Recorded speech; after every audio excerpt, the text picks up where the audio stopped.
What Agenda for Change is in the UK is that it's across all grades, across all professions, so admin, nursing, AHPs, everyone in the hospital, apart from doctors, apart from clinicians.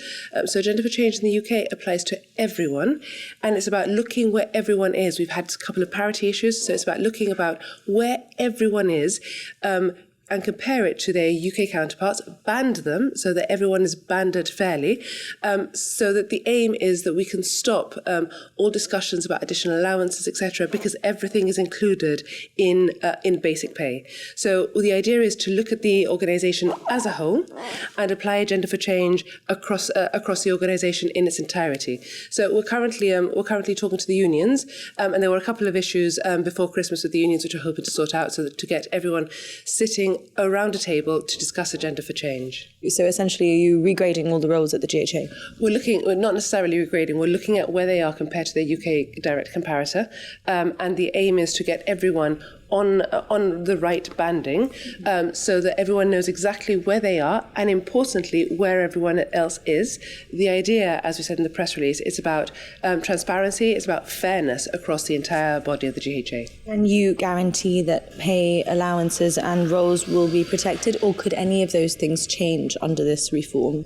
The idea of this is to incorporate everything as fairly as possible, without anyone losing out, so that and some of the issues that have arisen is about people that are coming into the system and what happens with them.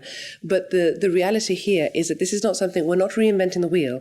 This is something that has been done in the UK, and has been done in the UK with some degree of success.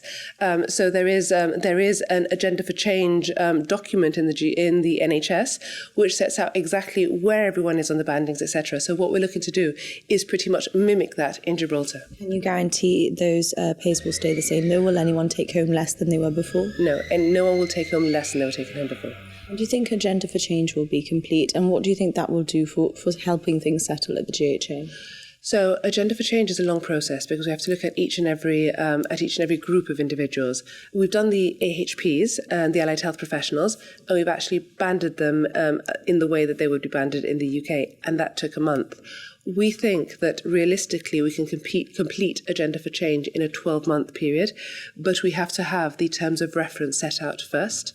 So what we need to do first is to set out what it is that we are all round the table trying to achieve. I very, very much hope that by the end of the month we'll be able to have all the relevant parties sitting around a table and in a conversation about what the terms of reference should look like. So I'm hoping that we could kickstart the process very soon.